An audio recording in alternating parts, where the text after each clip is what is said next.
Good morning. Hello. Good morning. Well, hey, congratulations on your series, For the Record. Thank Thank you. you. So, how does it feel that For the Record's being showcased at South by Southwest this year? It's a dream come true. Lisa and I have been to the festival before a few years ago in the flesh. Was my favorite film festival to visit. And because For the Record is sort of this cross section of music and love stories, South by Southwest is just the perfect place to premiere. And we were secretly wishing and hoping that it would happen, and it did. So we're very, very fortunate. Obviously, we can't be there in person, but we're finding a way to make the most of just that community they're able to create over those few weeks, and hopefully get some more visibility on the project and celebrate it with our friends online. That sounds awesome. So, Julian, where did the original idea came from for the series? Oh, it started like so many things with a painful breakup, and this was a way to channel some pain and trauma. But also, the original idea comes from me and my ex divvying up our record collection, and as I was sort of sitting there, working through the wreckage. It just dawned on me that, every one of these albums tells a story in a moment in our relationship. And I just thought that was such a great idea to approach a series with. Every song tells a story, and what if the song itself provides the narrative centerpiece for each episode? And what a better way also to talk about how music is, especially now, that thing that connects us and brings us together and unites us, by sort of centering it in a love story and having these two people find their way back together because of the music and the stories and the people in their lives in between. So that's sort of where it started. And also I'm sure you could speak to this too, like this idea that music is a cue for memory. We have those songs in our lives that whenever we hear them, we're instantly transported back to that moment when we first heard them, or that underscored a milestone moment in our lives. And it's the music that elevates it and makes it these indelible memories. So that was also another thing we wanted to sort of dramatize in the series, and how everyone has this nostalgic connection to these famous songs. Lisa, why did you want to board on this project yourself? And have you collaborated with Julian before? Yeah, actually, no, I haven't collaborated with Julian before, but we have met before. And actually, we sort of bonded at another like a film festival a couple of years ago.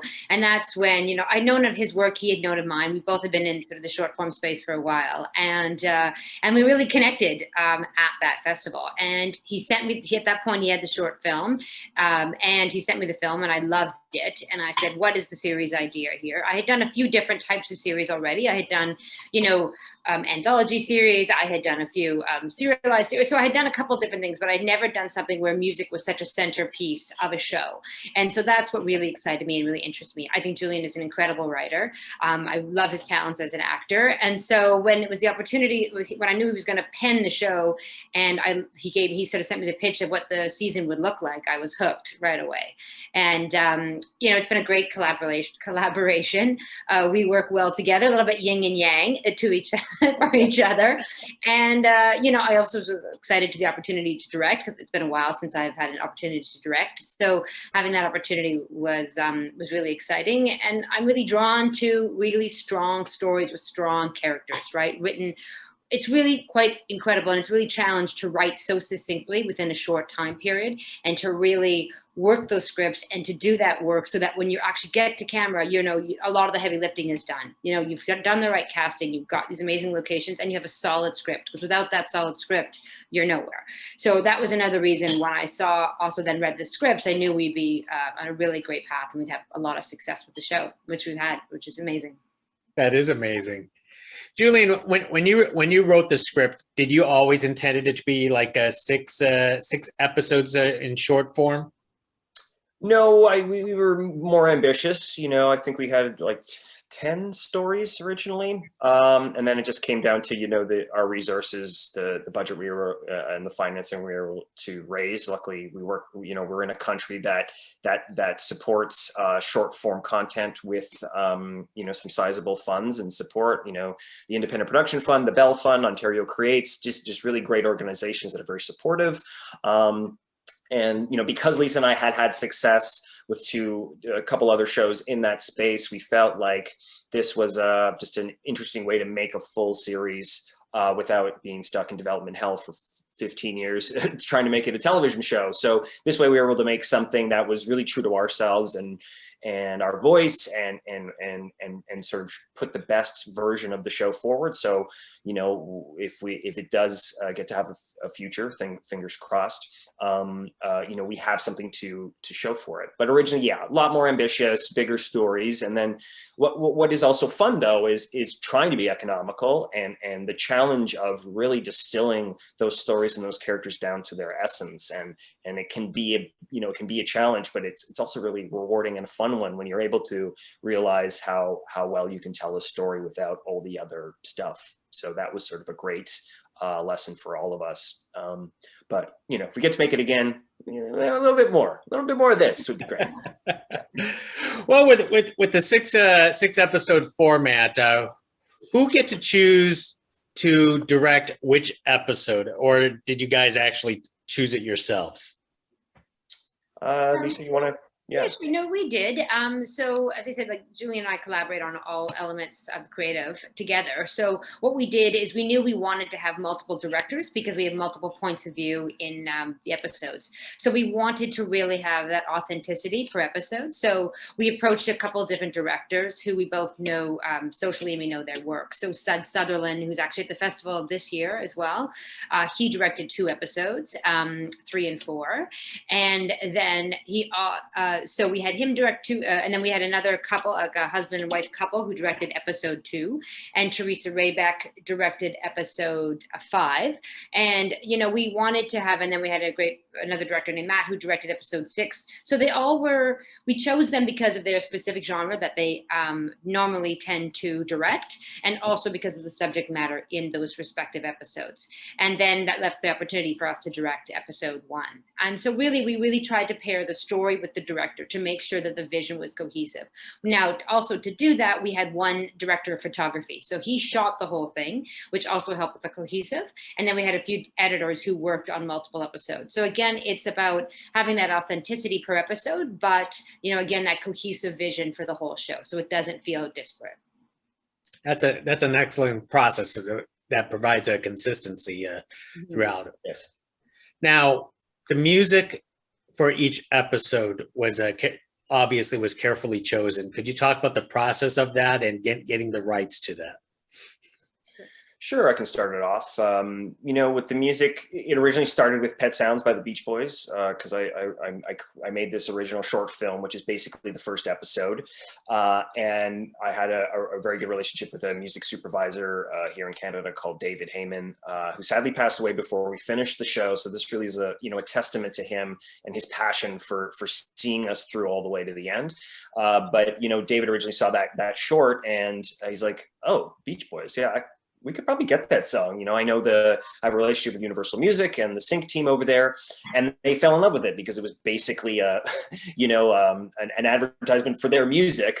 We featured a lot of their albums, so that sort of became the angle, getting them to fall in love with the creative, just because, you know, we didn't have the resources to pay the full rate, so we found a way to get them on board and excited with how music is the hook and the focal point for the story, and how it's a great way to reimagine their catalog, but as visual content. So they're very excited for the different opportunities they had to be able to sort of put, say Bob Marley's 50th anniversary became front and center, and they made sure that he was a part of that. So that was sort of the play, working with our music supervisor and then the sync team, you know, specifically at Universal. But originally, you know, for me, it started with the love story and the characters. I wrote the stories and the characters first, and then I had my dream list. There was something about lyric bent dancing to "I Feel It Coming." I don't know why, it was just in my head, and so that became, we got to get this one. The Beach Boys was sort of the centerpiece for the show and the anchor that we knew we could get. And then from there, an interesting pivot, maybe you want to talk about Johnny, Lisa, but it really was, we got most of the stuff we wanted out of the dream list, and then other things that were just unattainable. We were able, because we had these relationships, we were able to find a way to, okay, we can't get that Nina Simone song, let's try Feeling Good, which works just as well in those particular moments and for that contained story. So really that was, that was sort of the, our goal was to get as much as we could, and we succeeded for the most part. Mm-hmm. Yeah, we had a great list. As I said, it was integral to the story. And then if we had to pivot, occasionally we might have to make the biggest pivot we had to make is that, we initially, the label had approached us to actually write an episode for Shawn Mendes. So Julian penned an episode, was really great, quite specific to his story, and we thought could speak directly to him. And then sort of over the time of sort of collecting our funding and whatnot, Shawn just really became too big, out of the stratosphere. And so they said, well, we have this younger artist, very popular in social, 14 million subs, all that kind of thing, 4 million subs. So they said, what about Johnny Orlando? So we went back, and we couldn't put Johnny in Shawn's story. What Julian is clever enough to do is that he reimagined what that episode could be, and what's a story that's a Johnny Orlando story. So we went back to the drawing board, wrote it, and then what actually fit best for Johnny, and what Johnny's team loved about it is that it sort of told the side of Johnny that they were kind of reaching for. His audience is kind of younger, and they're trying to age him as he ages into an older audience, and they saw this episode as a perfect opportunity to do that. And then we were able to feature one of his songs, and then he's busking one of his songs. And so, again, sometimes it's about really understanding the story you absolutely need to tell is first and foremost, and then really finding a really natural way to place the music in. Little behind the scenes secret, in one of the episodes, I won't say which one, we did shoot 2 album covers because we weren't quite sure what song was going to be the way to go at the end. So that's a little behind the scenes tip. We had to shoot 2 sequences twice, just switching the artists just to make sure we had it for the edit. Because at that time, when we shot on that one episode, we weren't 100% sure what song was going to be the one that made the final cut. So sometimes in production, you have to do those kinds of things. You got to make sure that you're covered. But both songs were fit so well with the story. It was really, and both Universal knew that, we just wanted to cover our bases. So that's a little insider tip. Yeah. And we tried to find an eclectic mix of the songs we all know and love and recognize. And then, Johnny is really popular for a certain demographic, and Zed's Dead, who are very, very popular for the EDM side of things, and the EDM genre might not necessarily be known by a larger, more sort of pop music following. It's a great way to showcase all these different kind of artists, but for different, it's going to tackle something for everyone. And having that relationship with Zed's Dead allowed us to go shoot down in Florida at their concert live and get that, the full scope of the production value of that episode is thanks to them being able to, shoot at that concert and having that backstage access. Well, that explains the musical acts in your series, which is you're very fortunate. Yes. Well, hey, congratulations once again for the record series, and crossing our fingers that gets discovered at South by Southwest and it becomes a TV series. That's what I'm hoping for too. I love the series. Thank you. Thanks, Gig. We're hoping for that too. We appreciate your support, and thanks for giving us some time today. Hey, not a problem. Hey, next time. Okay, take care. Bye.